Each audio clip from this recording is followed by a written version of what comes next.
এখন বিকেল ওই 5:10 বাড়িতে থাকতে ইচ্ছা করছিল না, প্রচণ্ড বোর হচ্ছিলাম, কারণ শুটিং নেই। অ্যাকচুয়ালি আমি যে কাজটা করছিলাম সেই কাজটা শেষ হয়ে গেছে, আর এই কয়েকদিন যা বৃষ্টি হলো, কোথাও বেরোবার উপায় নেই। তা কি আর করব, সুমিতকে বললাম চলো আমাকে একটু ঘুরিয়ে নিয়ে আসবে। কোথায় যাচ্ছি জানি না, কেন যাচ্ছি জানি, কেন যাচ্ছি কারণ বোর হচ্ছি তাই বেরিয়ে পড়েছি। তা কোথায় যাচ্ছি না জেনেই রাস্তায় যেতে যেতে চলে এলাম পাটুলির কাছে।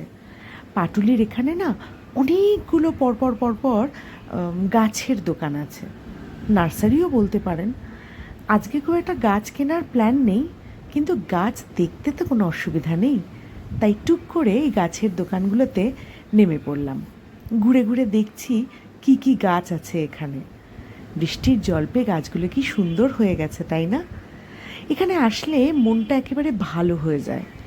চারিদিকটা কীরকম সবুজ হয়ে থাকে, আর ওই সবুজের মাঝে লাল, নীল, হলুদ, সবুজ কত রকমের রং যেন উঁকি মারে। তারা যেন ওই সবুজের মাঝে আমাদের দিকে তাকিয়ে হাসে, কি আমাদের বাড়ি নিয়ে যাবে, আমাদের সাথে থাকবে, এইরকম যেন বলার চেষ্টা করে। তা সেই গাছই দেখছিলাম। এখানে না শুধু গাছ নয়, সার পাওয়া যায়, তারপরে বিভিন্ন রকমের টব পাওয়া যায়, মানে গাছের যাবতীয় সরঞ্জাম আপনারা এখানে পেয়ে যাবেন। এখন একটা জিনিস খুব ভালো লাগে, যখন এখানে আসি তখন দেখি বহু মানুষ এখানে এসে গাছ কিনছেন। এই জিনিসটা আমার খুব ভালো লাগে। এখন তো বেশিরভাগ মানুষই ফ্ল্যাটে থাকেন, তারা সেই ফ্ল্যাটেই বিভিন্ন রকমের গাছ লাগান। সেই যে ছোটবেলায় পড়েছিলাম না, একটি গাছ একটি প্রাণ, সেই কথাটা যেন মনে প্রাণে অনুভব করি। একটি গাছ একটু প্রাণ হয়তো অক্সিজেনের জন্য বা একটা বৈজ্ঞানিক কারণবশত বলা হয়েছিল, কিন্তু গাছ সত্যি যেন মনে প্রাণে একটা আনন্দ দেয়, সেটাও যেন প্রাণের কোথায় একটা বাতাস লাগিয়ে দিয়ে চলে যায়। সেই জন্যেই ভালো লাগে। আর বহু মানুষ যে আস্তে আস্তে এই যে গাছ প্রেমী হয়ে উঠছেন, গাছ কিনছেন, বাড়ি নিয়ে যাচ্ছেন, গাছের লালন পালন করছেন, এটা দেখতেও খুব খুব ভালো লাগে। গাছ দেখতে দেখতে অনেকটা সময় এখানেই কেটে গেল। আসলে কোনো কিছু তো প্ল্যান করিনি যে কোথায় যাব, কি করব, তাই এখানটাই একটু ঘুরতে বড় ভালো লাগছিল। এখানে দেখুন কি সুন্দর ফুল ফুটে রয়েছে, কিন্তু এই গাছ দেখতে দেখতে হঠাৎ করে নেমে গেল ঝুপ করে বৃষ্টি, তাই ঢুকে এলাম একটা দোকানের ভেতর। ওসব বৃষ্টি নেমে ভালোই হয়েছে, দোকানের ভেতরটা এত ভালো লাগছিল। প্রথম প্রথম যখন এখানে আসতাম তখন ভাবতাম কোনটা নেব আর কোনটা নেব না। এখনও সেরকমটা হয়, কিন্তু আরেকটা জিনিসে খুব আনন্দ হয়, কি জানেন? এর মধ্যে বেশ কয়েকটা গাছ আমার কাছে আছে, সেইটাতে বড় আনন্দ। মনে হয় আমি বেশ ধনী হয়ে গেছি। এখানে যা সম্পত্তি আছে তার মধ্যে কিছু সম্পত্তি তো আমার কাছেও আছে, তাই না? ও, আপনাদের তো শুধু গাছই দেখালাম, কত রকমের যে টব পাওয়া যায় সেটা তো দেখালাম না।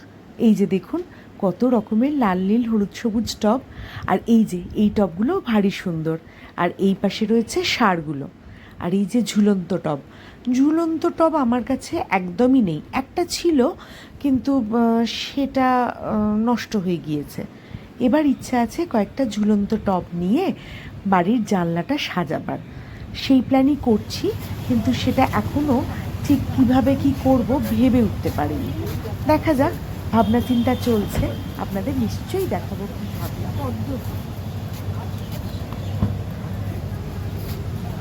পদ্ম গাছ আমাকে শানি বলেছে তো।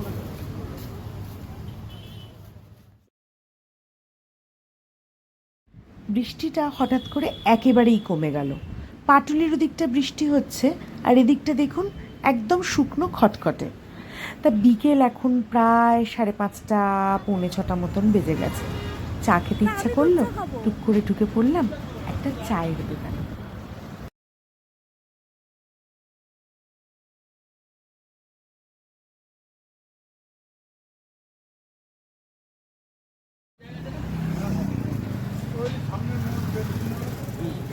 চিনি বেশি হয়ে গেছে।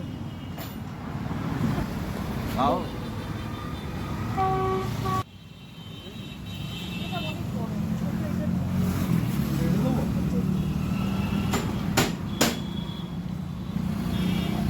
চায়ের দোকানের বিস্কুট না খেলে হবে না।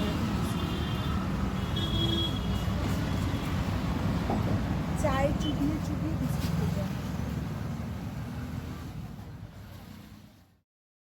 রাস্তার ধারের এই ছোট্ট একটা চায়ের দোকান, এখানে বসে বসে চা আর বিস্কুট খেতে ভালো লাগছে। সবসময় কি আর ওই বড় বড় দোকান, বড় বড় ব্যাপার স্যাপার, এসি রেস্টুরেন্ট এইসব ভালো লাগে? মাঝে মধ্যে এই মাটি ছুঁয়ে থাকা জায়গাগুলোতেও যেতে বড় ইচ্ছে করে। চা খেয়ে আমরা আবার বেরিয়ে পড়ব অজানার উদ্দেশ্যে। কোন দিকে যাব জানি না, তবে বেরিয়ে পড়ব।